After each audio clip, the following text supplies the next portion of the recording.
lead on the session. I'm not sure if you're Yes. with us. Yeah. Can you hear me? Can you find? Yeah. Well, look, I've already sort of presented earlier. I mean, I can do the same thing. Maybe we have different participants, correct, Paul? Correct. Okay, so no problem. But I mean, the session is solving the healthcare conundrum, right? And I think we're all experiencing a very unique time in the world in with this pandemic and potentially others to come. I mean, it's not a matter of if, but when we're going to get hit again. So we're not even out of the woods. And then if you add to the equation, global warming and climate change, I think we have our work cut out here for us and in our next generation. So we need to really do something so that we don't leave the young ones holding the bag for our mistakes and our living in borrowed wings. Because indeed, I think mankind we've been flying on borrowed wings for many, many generations. I'm starting to wonder if Mother Earth is not rebelling and saying, enough's enough, guys. But at any rate, I mean, the problem we're having here in Europe, and I'm sure it's the same throughout the world. I mean, obviously in the Americas, you have a different system, and in Asia Pacific, you have others. But I think we all have a similar problem, and that is that we spend an awful lot of money in treating sick people, and that's just no longer sustainable. So, I mean, if you want, Paul, maybe I can share my screen again. Yes, please do that. I will leave you now leading the session now. I'll be back in a minute because I need to make sure that the other session is recording. We are out here recording. Perfect. Let me give you the host now. Yeah. Okay. Fantastic. So we are still recording here the session, and I'll be back in a few minutes just to make sure that the other group is fine. Great. Do you see my screen? Yes, we can see your screen there. Yes, we can see your screen. So it says solving the healthcare conundrum. You see that, right? Yeah, that's right. Yeah. Okay, great. Well, I am representing INL, which is an international nanotechnology laboratory based out of Braga. And I'm in their international advisory board, and I'm also CEO for INL for Life, which is the ventures that are setting up under INL IP Ventures for different types of healthcare type IP licensing and companies that we're setting up under that umbrella. Well, I describe INL. There's this little video that's going to start here so that you can see the facility. INL, as I said, sits in this beautiful little town in Braga. I'm based in Sweden, but we have a world-class facility of about 40,000 square meters, of a huge investment by Spain and Portugal, with about 450 plus now. I think we're probably 470 scientists from all over the world. Actually, about 40 countries or so we have right now. We're the world's only intergovernmental or international nanotechnology institute or laboratory in the world. So it's kind of like its own mini country, right? So we have international status. We have a number of electron microscopes and facilities, and we solve problems for industry and society when it comes to molecular scale and up type solutions. So companies will come up to us with their problems, especially nowadays. More and more of the sensors that we build are connected sensors built from molecular scale and up. So as you can see in the video, that's INL. It's based on this little city where it's a university town with a lot of nanotech know-how and many factories of different companies that have set up around INL to get and take advantage of all the competence and the IP that's coming out of there, from LiDAR, radar, my polymers, magnetic sensors, and a slew of different applications for agriculture, healthcare, and applications development. So the world is changing, and we are experiencing, and I guess in the next 10, 20 years, we're going to see a gargantuan change in the way we live, the way we eat, the way we do business, the way we drink water, the air we breathe. Everything will have an impact and will be touched by nanotechnology. I will go to my next little slide here so you can see it's not changing. We are currently building, for an example, around COVID, a breath condensate test that will allow you to basically every morning test yourself or your family and your loved ones. And before you go to school, before you go to work, and basically say, do I have COVID? No. Okay, here is a QR code. Off you go. We're hoping to be in clinical trials in a few weeks. And the whole idea is to make this available for everyone throughout the world. This is one of the technologies, and we have a multi-step approach to test people and multi-spreaders. So it's a patented nanotechnology and enable handheld device for you to blow every morning and after you go to work. INL, as I said, has representation. I'm based in Sweden. I'm in the International Advisory Board, but we have representation in Israel, in Dubai, in Hong Kong, in Shanghai, Austin, Boston, Brussels, so all over. Everything we do at INL is anchored on the orchestration that we build for a sustainable world, but we are always thinking about the 4 Ps, meaning what's good for the planet, what's good for people, does it have a good purpose, and is it profitable? Profit always goes last, and we like to do things in that specific order because we know that companies and ventures that develop in that order are normally more sustainable. And we are basically at the center of convergence in scientific research and integrated nano IoT connectivity and applications development. Now, solving the conundrum. I said earlier that, you know, here in the EU, we have about 714 million people, right? So we're small in comparison to India or other countries, right? China. And we have a big problem. And the problem is that we currently spend 98% of our budget treating sick people. And if you add to the conundrum the migrational issues that we're having, we can no longer sustain to do that way. We are transforming our technology, and a lot of the healthcare is still very siloed and very archaic.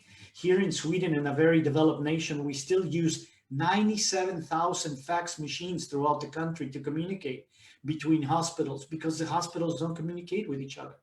That is ridiculous Jurassic Park material, right? So what we need to do across the EU and the EU Council and many of the conferences that we're attending and discussing with the different prime ministers of health, we figured out that we need to flip the pyramid upside down and spend 98% of the budget to treat the healthy so they don't get sick. And how are we going to do that? Well, nutritional medicine, you know, wellness, empowering people, giving them their budget and say, look, and this is a thought process that we're discussing. Do we give people a budget to take care of themselves and say, here's a budget for you and your family? Of course, chronic care is excluded, but you need to take care of yourself. You need to eat better. You need to exercise. You need to work on preventive care. And this is where technology comes along, right? AI, preventive medicine, digiphysical care, telemedicine, telecare, all of that is going to reduce the cost of how we see more patients with less and how we see them remotely. And I would envision that the hospitals will be empty in the future, and only, hopefully, the people that are there are only the ones having procedures or having chronic problems. Because technology, especially nano IoT, molecular nano IoT, synthetic biology, it's going to change and revolutionize the way we do things. We see a huge convergence on the healthcare piece, just like in industry and society. We're developing new apps. There is robotics. You know, I think the operations in the future are going to be done by robots or remotely. I recently joined an operation with a professor friend of mine that was in one of the former healthcare forums out of the UK, and he was operating on a patient in the US remotely with augmented reality and virtual reality, you know, goggles and tools. And the robots were actually doing the operation, but he was manning the robots in New York. Now, that's basically where we're going. And then, of course, blockchain. I said synthetic biology earlier, quantum computing, new enable high-speed computing crowdsourcing, 3D printing of devices and sensors from a molecular scale up, wearables, monitoring diabetes, blood pressure, oxygen, all of that stuff is already here. The question is, how do we connect them and make that all work together? So this is why I'm talking about this convergence of all these different techniques that are, of course, going to help us dramatically, enabled by 5G, IoT and big data, right? And this is really where it's at. And I can give you a ton of different examples we're working on at INL, where, we're working for a lot of different projects where, nano particles can be used to kill or detect bacteria, or nanotechnology to deliver drugs more efficiently into cancerous cells, or nanospheres to detect cancer biomarkers in bodily fluids 6 months or a year before you actually have cancer symptoms, right? There is no reason why people, 30, 25-year-old ladies should die of ovarian cancer today. That's just a crime in itself, right? The technology is available now to detect that. Why don't we make that readily available for them? There is technology already to use nanoparticles to detect strokes from happening to people 30 to 45 minutes before you have a stroke. You can send a message via Bluetooth to a person that's already have a stroke, to their family members or their doctors. We're using nano structures for clean air, for detecting pathogens, as I said before, for bacteria. Water and sewage is a big problem throughout the world and a cause of a lot of disease. There is no reason why we shouldn't be providing proper sewage and proper water all over the world. That will reduce the number of problems we're having and the cost of treating, right? And when you start adding synthetic biology, making things that are connected, that are half organic and half inorganic, that is going to completely revolutionize and change the way we see, the way we do things. You can actually take the protein in a virus that makes you sick and put that on a protein, a new synthetic protein to kill cancer cells or other things, right? That's already available today. And this is the stuff that they're working right now for vaccines, right? They're actually using proteins and a number of different things for that. Tactile surfaces, antibacterial surfaces for schools, for hospitals, nanofluidics, there's just a slew of things that we're working on that, again, will make a big, big difference for society. So I will leave it at that now. Hopefully I gave you a bit of a teaser of what it is we're doing and what we're seeing for change. But we definitely need to all work together and plan and prepare. One of the things that we've seen out of the pandemic is that we were grossly unprepared everywhere, with few exceptions. I really believe that we need more women leaders in nations. It's obviously proved that the countries that did really well handling the pandemic were led by women.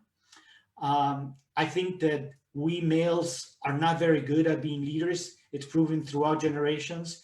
We get to listening into war. I think we lack a lot of the empathy and mother care that the ladies bring into the equation. And I honestly think that if we have more women leaders leading nations, we will have less problems on earth. Because I do believe that we have flown on borrowed wings and we totally abuse Mother Earth with selfish disregard, and we're paying the price for the damage that we've done and inflicted on upon our world. So I think what we need to do is plan ahead, work together, collaborate across nations, and truly leave something that is worth living for our next generation. Because otherwise they're going to be paying the price for years and years to come. And I honestly don't think that's fair.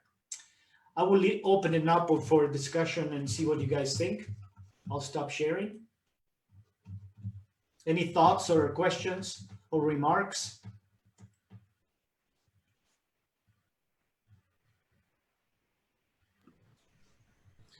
Please fire away. Yeah, good afternoon, Mr. Gerard. Can you hear me? Yes, I can hear you. I can hear you. Yes. Yes. So a brief introduction of myself. I'm Preetham from Indian Embassy in Lisbon. So Yeah. I look after the commercial aspects. Yeah. And thank you for bringing this issue up. And I just wanted to let you know that INL Braga has a wonderful relation with India, which as an embassy, we know that we have facilitated making the MOUs between the Indian institutes and INL. Yeah. And right now, I know that some of the projects are going on even about COVID research. So it's a wonderful thing that it's a great platform to talk about these things. And thank you. I really thank Mr. Paulo Nunes also for this opportunity and everything. And regarding the healthcare aspects and whatever you have mentioned, I just want to bring in the perspective of the government, Yeah. just to let you know that yes, of course, we have talked so much about collaboration, like bringing all this tech into the forefront, and I don't think we will get any other better opportunity than this COVID-19 pandemic, where the technology has become more than important, and where from the comfort of their home, and even for the doctors and everyone, the technology is much more needed than ever before. So in that aspect, and you also know that from January 1st, Portugal will be heading the EU membership. It will be the head of the European Yeah. Union. Yeah. And I also want to say that I wish to say, and it's a very good news, that on May 7th and 8th in Porto, we are having a India EU summit where all the European president and prime minister heads of state, along with our prime minister of India, Mr. Narendra Modi, he will be coming there, and there'll be a huge India EU summit. And so what I'm trying to say here is these are the kind of things which gives us as an anchor, to further whatever we are trying to do. Of course, we are planning it at the technological level, we are coordinating and everything. But until and unless there's a larger political will, that where all countries can come together, and have a broad understanding, broad kind of agreement, where they can facilitate like exchange of these technologies and bringing more kind of people. And from the way I see it, there are like the four major aspects of whatever the digital healthcare is. One is the patient, the insurance companies, and the chambers of commerce who interact with all these people, and of course the hospitals. Until and unless we synergize all these four major areas, and along with it, if we have a broader political will and understanding between all the countries, then I think we will have a very good understanding of how to go ahead. And I think with the response, and it will be better. And I think significantly even the technological community and the whole hospital community also will come forward to gain this advantage and utilize it for the larger benefit. That's one thing I wanted to mention. Yeah, thanks. Great. Thank you very much. Look, I think it's great that you brought that up, because I mean we can't do it alone, right?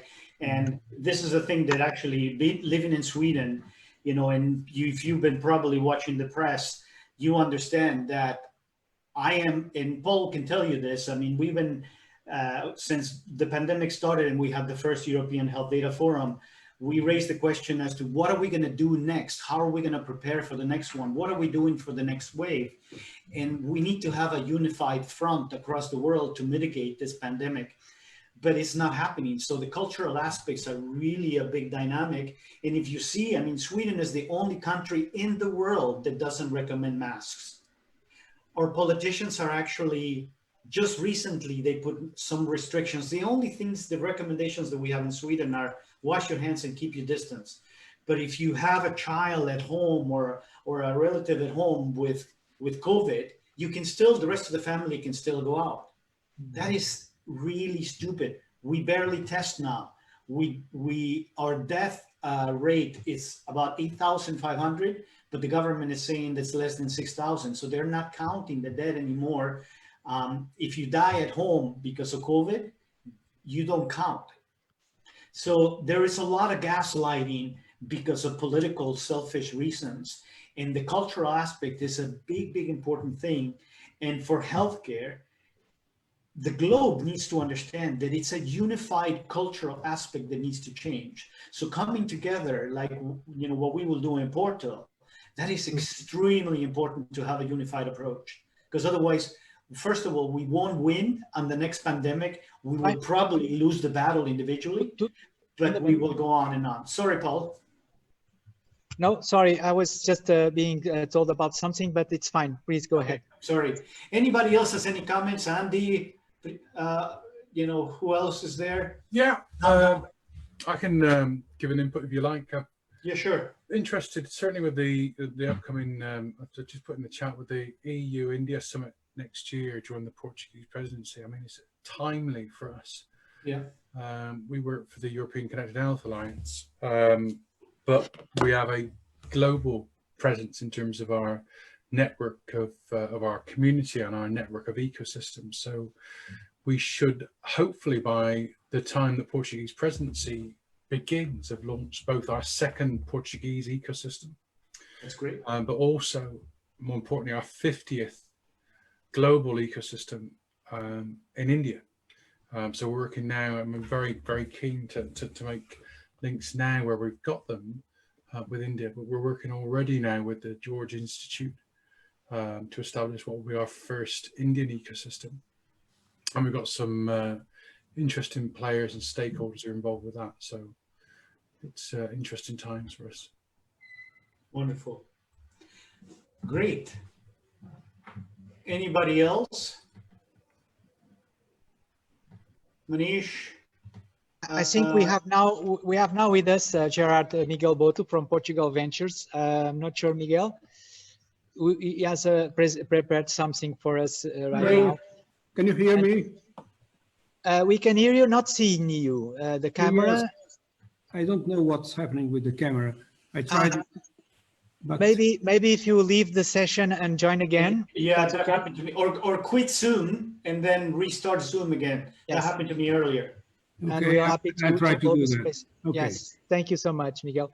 It's important because the Portugal Ventures is so relevant to be here, as obviously, Gerard, the reason why European Union needs to get together is that the synergy that we can develop for companies in both countries to flourish, and definitely INL could be like a leading orchestrator in that movement.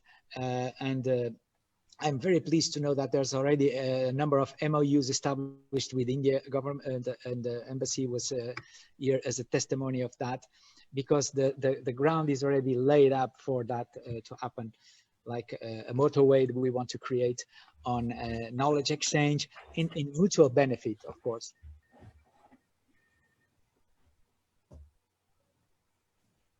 And I think we'd like also to hear from, just checking on the video and audio of Nanda Kumar from Evitalz. He has a presentation also to offer. And Miguel Botto from Portugal Ventures. Do you want me to present as well? Have you got something to present? Yes, yep, I can go now. Go ahead, take the slide Right. now. Okay, I'll just give me a few seconds. I'll get it on screen. And definitely, we are counting a lot with you on the setting up of this gathering that we want to have in Portugal next year under the presidency. Definitely, as your ecosystem in Portugal, it's going to be a joint collaborative effort. Okay, so just a little bit about us. I'll share my screen. For those of you who don't know who we are, I'll just get rid of some of these pop-ups. There we go. So for those of you who don't know who we are, I work for the European Connected Health Alliance. We're a not-for-profit member organization. We're known as the global connector in digital health and social care. Been around since, well, best part of 10 years now. Got a global presence across 78 countries and a spread of around 4.6 billion people. We also have a direct link with 16,500 digital health and social care professionals. So we like to think of our role is to connect the dots between those health and social care professionals. And we do that using a unique methodology of intelligence mapping, which we call our International Network of Digital Health Ecosystems, I referred to just now, and by our methodology of comms and other support. So we have a global presence, but we have also a presence in countries as far away as Argentina, and then across to Australia. And as I said to you just now, we're looking to launch our first ecosystem in India, which is will join then a group of ecosystems we've now got outside of Europe, both in terms of Latin America, where we've got 4 ecosystems, 2 in Canada, 1 in America. We've got 1 in Sri Lanka, Australia as well, but also a presence with our members as well. And that's the main important thing, because we're there to connect the dots, as I said. So let me give you a clue in terms of where our ecosystems are, which will help. My slides are having a bit of a fast moment. So our international network is as follows, and obviously this week we've been proud to launch our second ecosystem with help of Paul and Pedro as well from Portugal, to launch Digital Health Portugal, which we're really pleased to have in advance of a Portuguese presidency, now a second Portuguese ecosystem. And I'll talk about what I mean by ecosystems in a moment, but I want to give you a picture of where our presence is, because we're starting to establish now networks of ecosystems within countries as well, which help us really connect up the dots nationally as well as internationally, because very often there's a whole heap of rubbish that goes on to prevent any sort of dialogue, both within cities and across cities as well. But you can see there, we've certainly got a spread. We've got a large containment of ecosystems in the Nordic countries, and also within Spain, and now in our first one in Italy, and of course in Portugal, in south of Europe, and obviously a large presence in now Latin America. But we'll shortly be opening up in places we've not been to before, such as Israel and Uruguay, and hopefully Peru, with our connections there. What that means for us is that we can reach out further and help to do what we set out to do with our ecosystems. Our ecosystems, I mean, very much people get confused with the title of ecosystems because a lot of people use it. Ecosystems we see as being quite a clear model. I joined one of the first health ecosystems in Manchester back in 2011. And I've been involved with them ever since. And we see them as permanent multi-stakeholder gatherings, obviously face-to-face usually, before such sad times as we're living in now, where people come together and connect, but also try to break down some of the silos that exist in health and social care. Silos that are as bad now, if not worse, as when I first started in health and social care back in 1990. Silos that prevent organizations from talking to each other, from sharing information, but also of collaborating and learning from the best in terms of mistakes, but also best practice as well.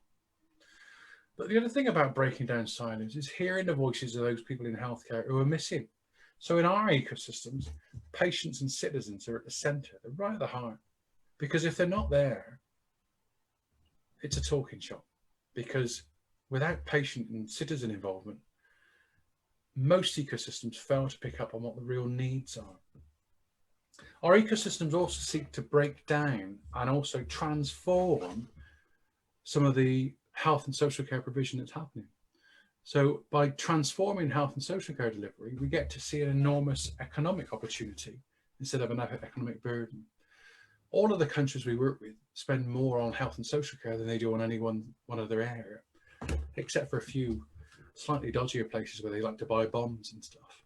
But what that means is that's an economic opportunity to enrich and embolden the local economy within the region. All our ecosystems are slightly different, but the thing that ties them together, that ties up Paul's Digital Health Portugal with the ecosystem in Uruguay that we're looking to open and the ecosystem in Australia, is it's based on a geographical area. So not thematic. They're accessible to all, so there's no fee to attend. They're free, which means patients will turn up, carers will turn up, and SMEs will turn up as well. But most importantly, our ecosystems are there to lead with a need, because if they don't lead with a need, Again, it's around presenting, showcasing technology that no one's asked for, probably no one even wants. And nobody wants to waste any more money on more unwanted technology without actually asking people what they need, because patients have to be at the heart. Now, people join our ecosystem network because they want to collaborate. They want to bring in the best practice from outside, but they also want to increase access for their companies, their SMEs, their innovators to internal and international markets. What we also see is our ecosystems want to collaborate because they want to scale up innovation, but they also want to join our other network of ecosystems. We talked just now about the global impact. Because of the COVID-19 emergency, we set up and developed the Global Connector Partnership with partners from India, Europe, Latin America, USA, across the Commonwealth and Africa. What that meant is that we've been able to start to share resources, events, and innovation in ways that we've never seen before. We can bring together, for instance, sessions which talk about innovation around the world in 90 minutes because we can do this online, which gives us an enormous opportunity to share and scale up innovation. And we believe that's the future and the way forward, instead of being internally focused. That's about enough from me. I'm happy to take any questions, and I'm conscious we probably sat through enough PowerPoints to solve any sorts of insomnia for a week. So I'm going to hand back over to Paul for now. And Paul and Gerard, you're still here, and this is a great opportunity also to welcome Miguel Botto from Portugal Ventures. Miguel, thank you so much for joining us for the second time in the summit. Really appreciate it. Inviting me. Good afternoon to you all, and sorry, I had some difficulty to join. Portugal Ventures is the strong arm of the Portuguese government for the venture capital, but nevertheless, Miguel will introduce himself better, and he has a presentation to talk about Portugal Ventures. So Miguel, the floor is yours now. Yes, I'll give you some information about Portugal Ventures and about our role in the ecosystem.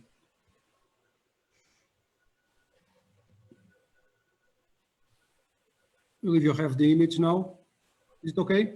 It's okay, yeah.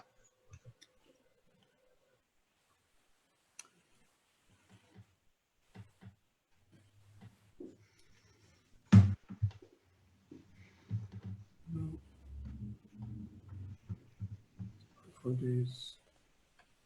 No.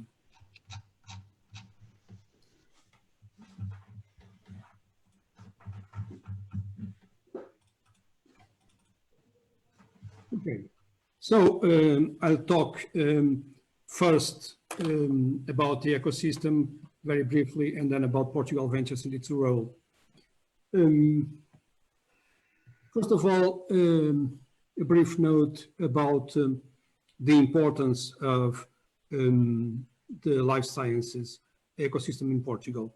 The country, Portugal, is quite known, I believe, as a wine country. But in fact, if you look into the detail, you'll see that we export more pharmaceutical products than wine.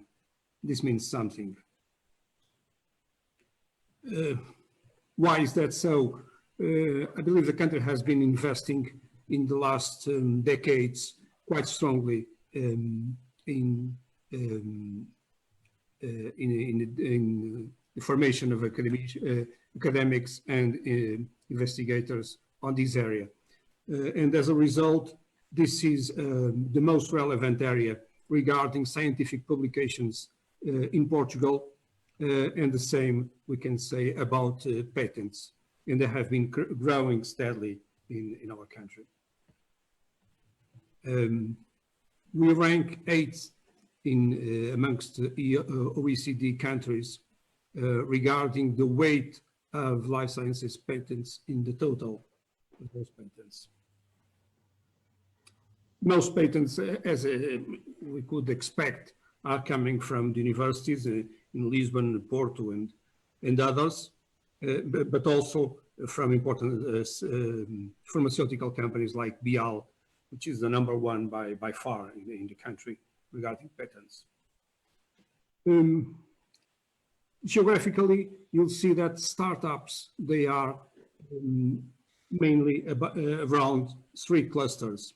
One in Lisbon, another one around Coimbra and Aveiro. There is a science park at Cantanhede near Coimbra, which is a relevant attraction for these companies. And then a third cluster on the north of Portugal, Porto and Minho. Here you can see the growth of startup companies in this area, which is particularly marked since 2010, as you can see. In which subsectors especially do we see this growth? I think this is not a surprise. This follows international trends. You'll see, of course, therapeutics, biotech, and IT, healthcare IT especially. Regarding Portugal Ventures, as a company, we are a venture capital company launched in the year 2012, but resulting from a merger of 3 other companies which were already working in this sector. And we were recently considered the most active venture capital in Portugal. We manage at present a little less than 200 million euros, and we have a portfolio of more than 100 companies. Since our launching, we invested in more than 100 companies.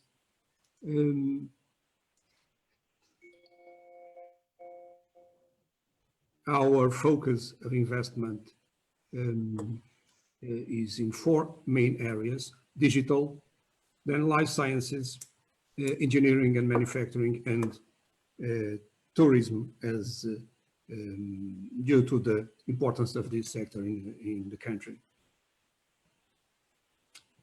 We invest mainly at the early stages of the companies, and due to our relationship with to the fact that we are a state-owned company or state-controlled company, we only invest in companies with relevant businesses in Portugal.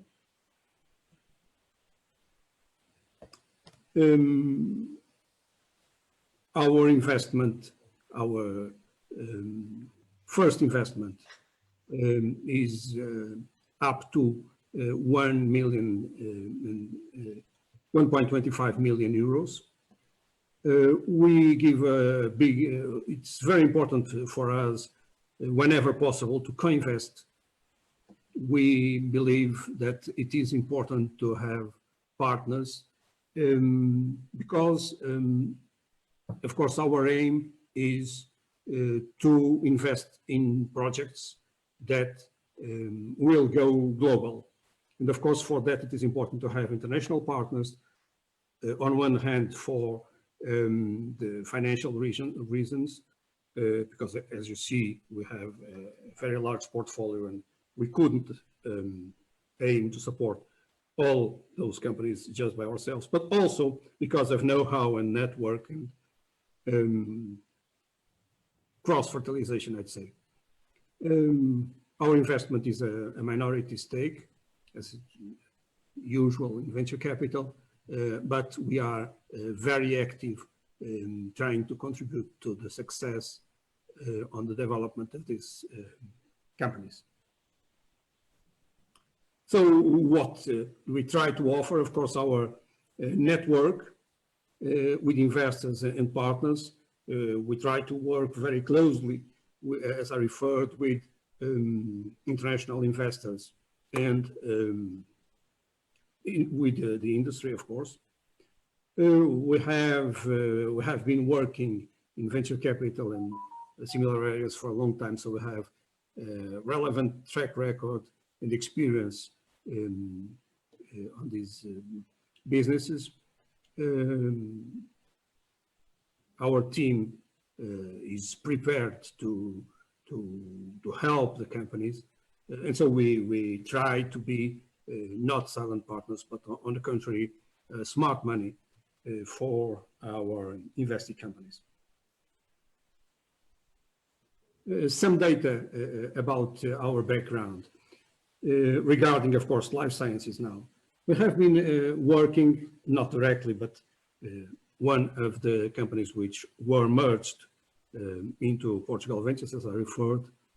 We have been working on this area since the year 2000. At that time, we supported the launching of one of the relevant players in the pharma industry in Portugal.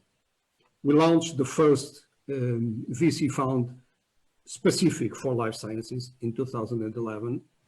Then we launched a specialized business unit for life sciences 1 or 2 years later.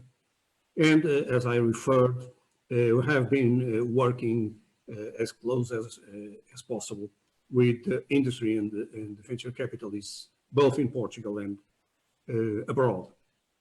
At present, in this area of life sciences, we have a portfolio representing something like 40 million euros. Our team, specifically for life sciences, is at present of 3 people.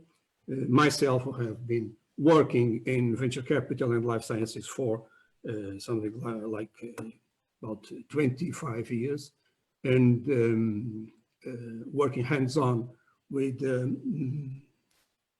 young companies. And at present, I have been present in more than 25 boards of directors. Then Nuno, who has a similar background than I have myself, and Raul, who holds a PhD from Johns Hopkins and has quite a long, even if he's young, quite a relevant experience in biomedical research and on drug discovery and development.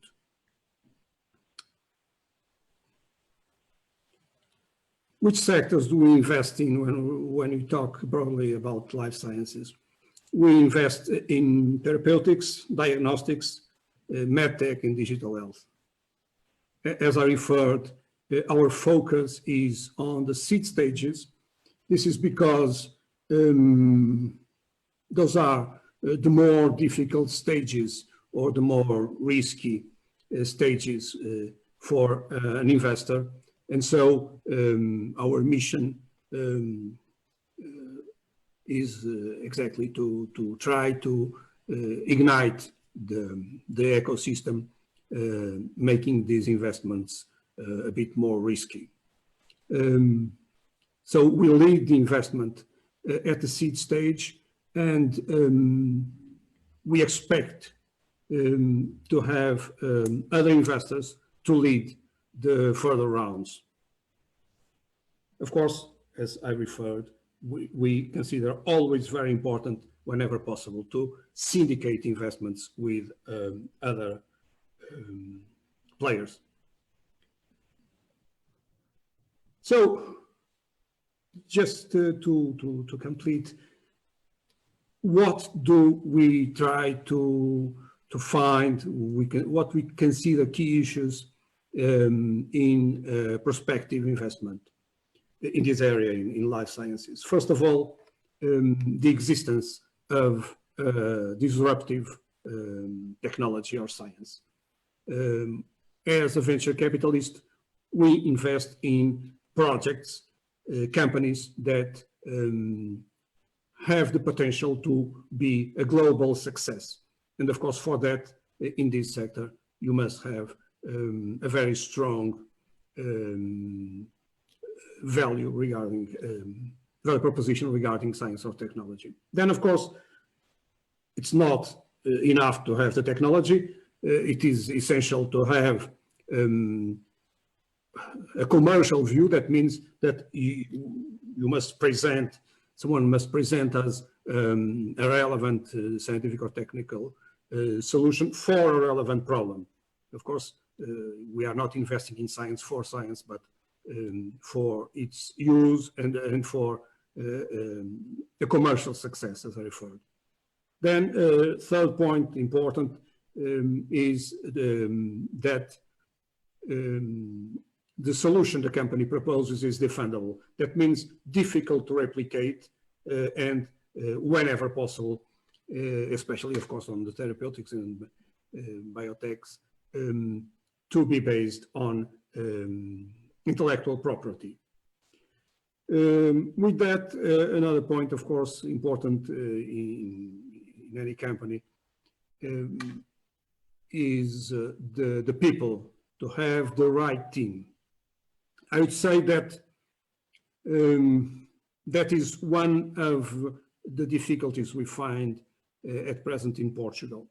I'm not speaking about scientific people or people with scientific backgrounds. I'm speaking about experienced people to lead these projects.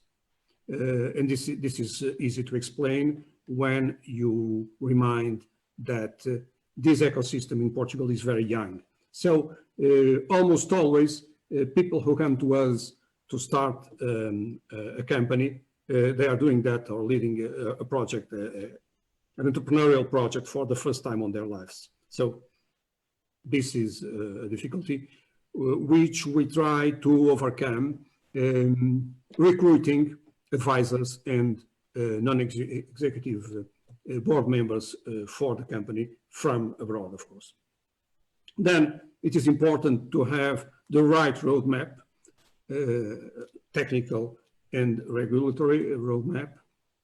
And an important point, which maybe also because the ecosystem is young, sometimes is not so present or so considered as it should, is to look into the market. We are not, as I referred, investing in scientific projects. And so even if people who come to us are normally of scientific backgrounds, they must be very attentive to the industry and the end users, the hospitals, the doctors, whatever, so that they make sure that the solution they are working on is as adequate as possible to their needs and their expectations.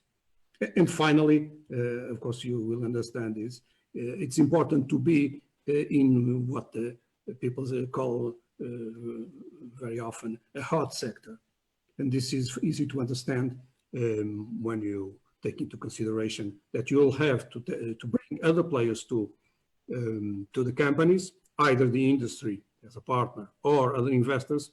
And so, of course, the reality is that there are trends in the industry, and it is important to consider how easy or how difficult it will be to engage those partners who look forwards into the project. So considering how dynamic, how interesting the sector seems to be, is also important when we make our first investment.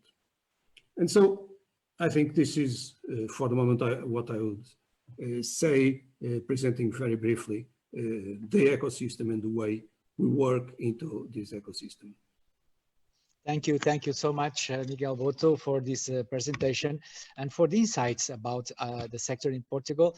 We have here with us Nanda Kumar, from the CEO and founder of Evitalz. It's a startup, a promising startup based in India, but that was recently recognized as one of the 5 most important startups companies in this field. And Nanda Kumar, if you can open up your video for us.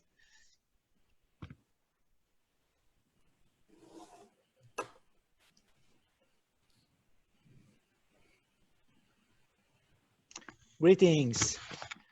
Welcome. Yeah, hi, good evening. Well, lost sense of time. Good evening or good afternoon. So can you hear me? Can you hear you fine? We can hear you fine. The floor is yours. We are eager to know more about Evitalz and your achievements. Thank you. Let me try to share the screen. And how do I do it?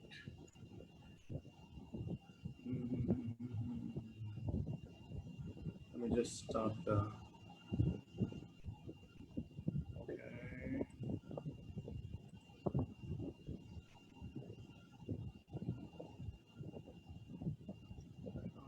Find my screen. Yeah.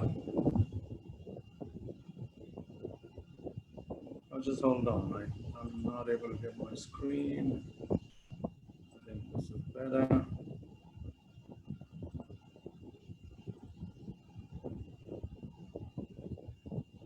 Check.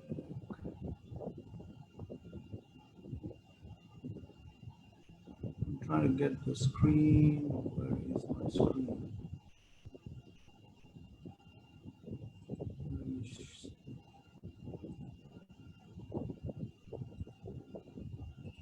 Is the presentation up now?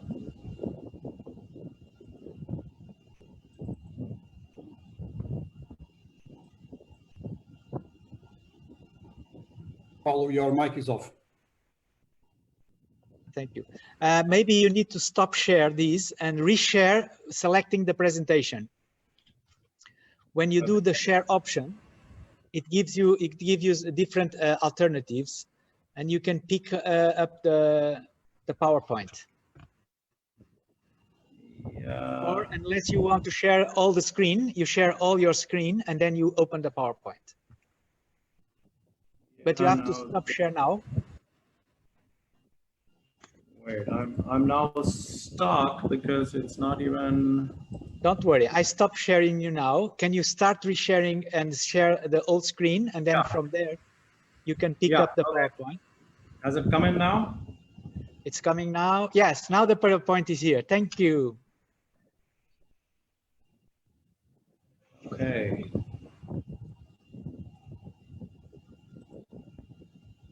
Okay, can you see the presentation now? Fantastic. All clear now. Okay, thank you very much. Good evening, everybody. My name is Nanda Kumar, and I am the founder, CEO, or whatever you want to call me, of Evitalz. We are a company that is progressing into telehealth for various segments, for ships, for aircraft, for lone workers in remote locations. You could be out in the middle of the sea. We looked around and we found that there were solutions around, but they were not affordable. So our main mission was to develop high quality partnership to promote excellence in healthcare and to optimize the healthcare resources locally, regionally, and internationally. What is the problem for healthcare today? I think all of us are in the healthcare industry, and we know that NCD is the biggest burden. Non-communicable diseases can easily be detected, but unfortunately today's healthcare models are all mostly preventive, curative, and palliative. But what we do is we are only more curative and palliative and not looking at the preventive segment at all. So the whole emphasis of Evitalz is to bring the preventive part of the healthcare models.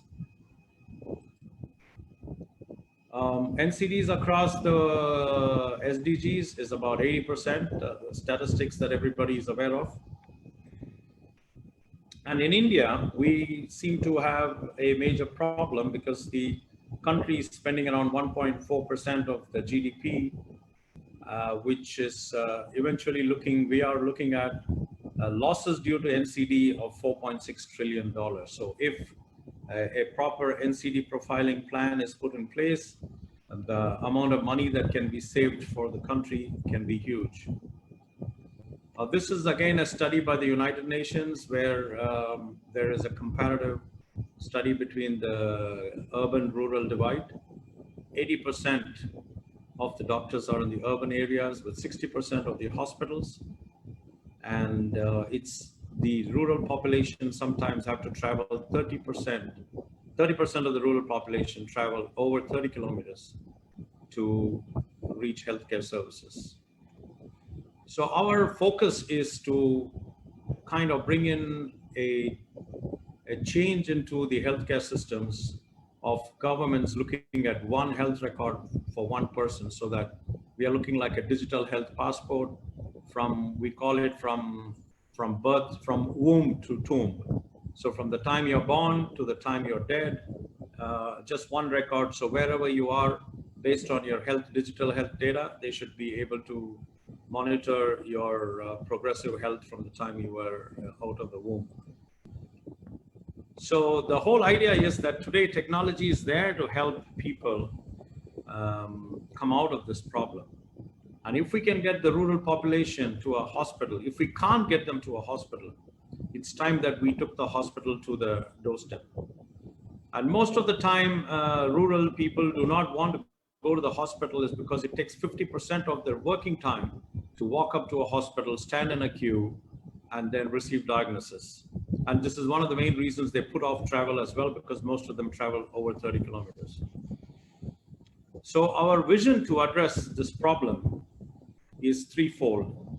We are looking at surveillance mapping of the NCDs, prevention reduction using reducing the level of exposure to risk factors, and management strengthen healthcare for people with NCDs. Unfortunately, the death due to NCDs is preventable, and 80% of the world, people are dying because of NCDs prematurely. So we do have telemedicine. There are a lot of people are doing telemedicine, but what is very important and what people forget is the importance of evidence-based medical reporting. Most people think of telemedicine as something picking up a call and talking to the doctor on a video call and getting theoretical reports and results and diagnosis. But we all know that in any assessment process, we need to have evidence. And without evidence, we cannot make informed decisions. And one key factor that we want to stress as we are trying to enter the American market, US market as well, is that for the caregiver, that is, it could be the telemedical assistance services or a doctor, evidence-based report substantiates the standard of care. I think most of you people will know the standard of care is, if you are a doctor and you are having dinner in a restaurant, if somebody opposite you is dying, you don't have to, you don't have the duty of the doctor to go and attend. You can, kind of stay away. But once you decide to attend to him, you need to follow the standard of care. And that is what evidence-based recording is all about. That if tomorrow anything happens, you can say, I have connected him with all these devices, and this was the parameter, and this is why I followed this treatment. And if he, for some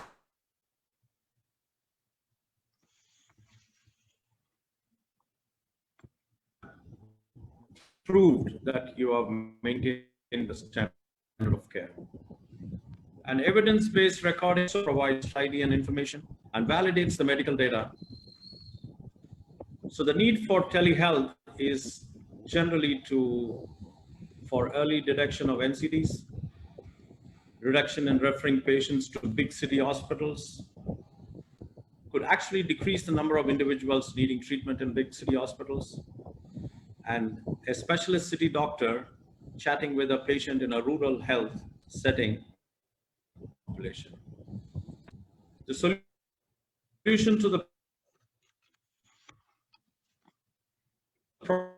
healthcare kit, which measures 5 vital signs and multi-blood parameters with 20 plus rapid tests that can be added to the kit. The kit per se can be used for emergency, for palliative care, for NCDs. So Evitalz is generally a telehealth kit with a combination of medical diagnostic and secure patient vital signs recorder and database software, which is linked to our AI, you can test thousands of patients and we can pick out people who have the NCD issues.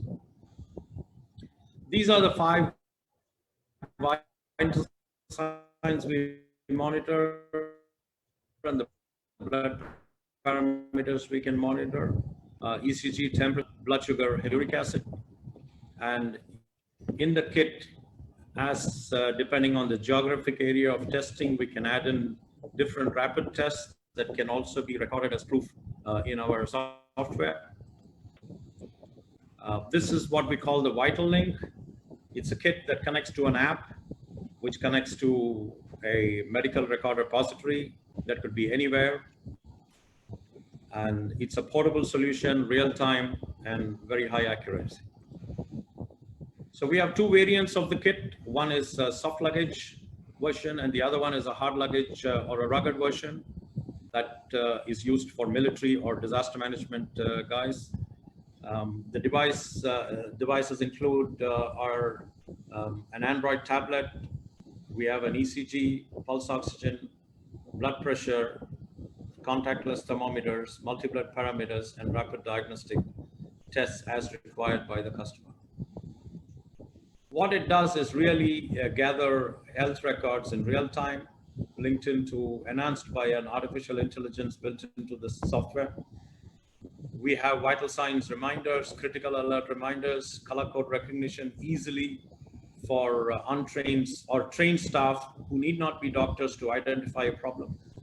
We have a very smart wellness mapping feature using GIS technology in case you want to wellness map a population. We have synchronous and asynchronous video communication, encrypted, all HIPAA compliant, and works on any mode of communication, 3G, 4G, LTE, or any satellite backbone. This is what a doctor would see if he wants to see a remote patient. He gets all the patient information with his vital signs and his rapid test results. So this is a kit that we are using on board ships, aircrafts, the National Highway Ambulance here in India. We are using it with corporates that are testing large number of people in their organizations to monitor their wellness every month. And as you can see, it connects with any means of communication, tested over many satellite networks, and is working seamlessly. In case a hospital or a government requires that these records from a remote location be linked up to a electronic health record, then we can also set up a fast health interface server so that the data collected in the rural environment can go into a hospital information system directly. So this is one of the key features that we boast of is the wellness mapping, whereby we gather all the information, of course, with the patient consent. We have all his personal data, his national IDs. We do a profiling of his vital signs. We take his family history, his diet, you know, it's a whole database collection. So that for the government, it's very important to identify the health trends in the community. They need to understand health issues at grassroots levels so that they can personalize healthcare individually using the technology that's available to them. We can also map doctors, healthcare provider locations, and we can interface it with social media to spread awareness in case of a current situation like COVID. You know, the social media interfaces can automatically be called upon to send information, and governments can place care centers in vulnerable locations. This is an example of a wellness mapping study we have done. So we can actually wellness map people with different conditions in different areas so that the governments or the caregivers know what exactly to rush in case of an emergency. This particularly we thought would be very useful in Europe, where there's a lot of elderly people staying at home or living far away.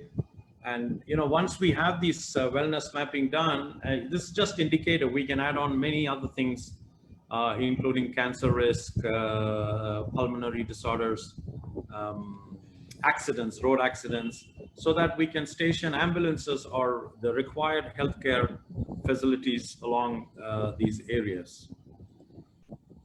The opportunities are vast, with applications that we can build around for medical evacuation, for shipping, disaster management, aviation, oil and gas, refugee camps, military. And the certifications we have taken a long time to obtain. The company is ISO 2001 certified for information security. All our transmissions are AES 256 encrypted. The company is certified HIPAA and GDPR compliant. We have multi-level security access to the medical record repository. We can work out restricted IP access in case of military customers. And we can also look at own server hostings. These are some of our projects and our professional membership.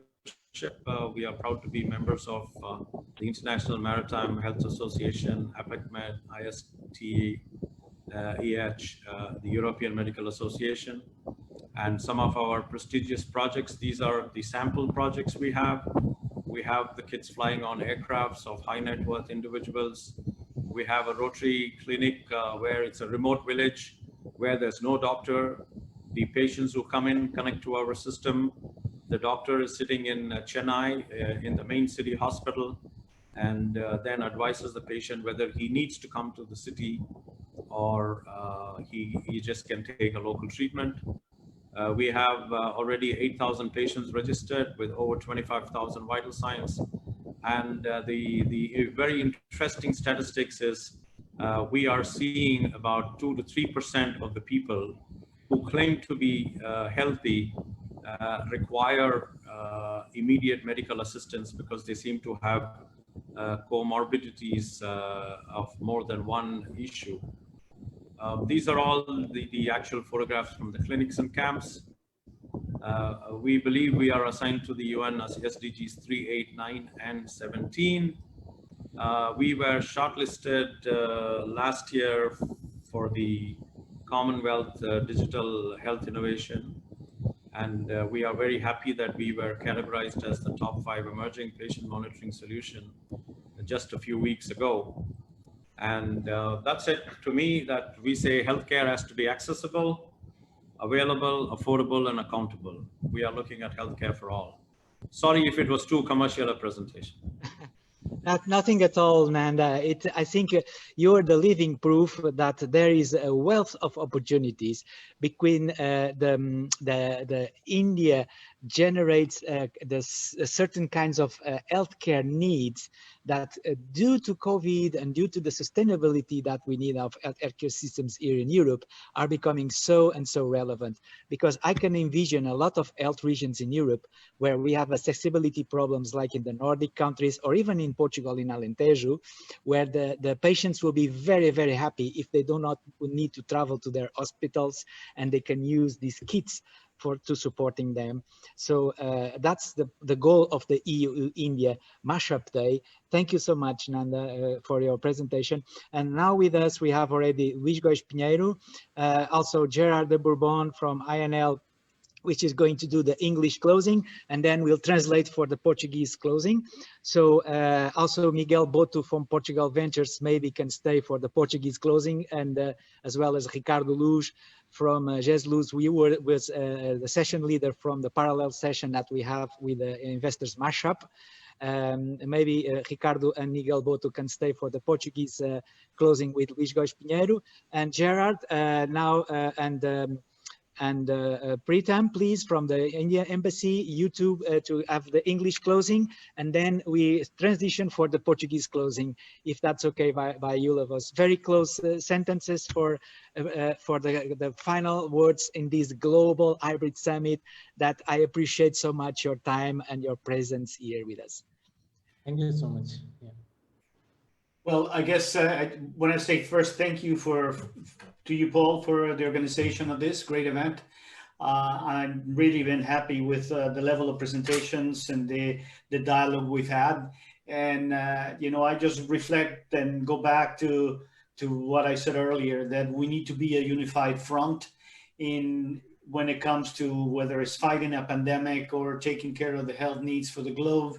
The more we collaborate and the more we exchange ideas and practices of what we can do together, the better our planet and our people are going to be. And that's really, you know, the main thing. Keep thinking about the 4 P's: planet, people, purpose. Profit should be last. If you do everything in that specific order, the profit will always come. Thank you so much, Gerard. Preetham, from the Indian Embassy in Portugal, it's such an honor to have your presence here. English closing session. Once again, thank you, Mr. Paulo, for inviting me and giving me an opportunity to speak about the India-EU relations regarding the health and regarding the upcoming India-EU summit also. And I just wanted to reiterate, which I have said you over emails also, that and there needs to be a larger political participation from where you can influence all these things. So I definitely hope that you will be able to pull this off for the next summit, you know, by inviting all the political leaders and particularly all the government representatives who will be the decision makers, who will be able to, you know, bring the kind of change you want to see. And definitely, I look forward to whatever you are trying to plan and everything. And also for the next summit, I would definitely love to see the chambers of commerce, particularly from India, which I have mentioned. And I think there are a few of them, but definitely we could have more of them. So these are some of my suggestions, and I think this is one of the this is a much needed initiative right now during this lockdown, particularly. And I hope that this will be a kind of anchor for the future things which you are trying to plan. And definitely, I look forward to it. Thank you so much. Thank you so much. And with that, we release our English participants from the session. Thank you so much. And I kindly ask Dr. Luis Gois Pinheiro to light up the video so we can transition from the English closing to the Portuguese closing. Thank you so much, dear friends. E bem-vindo, Dr. Luis Gois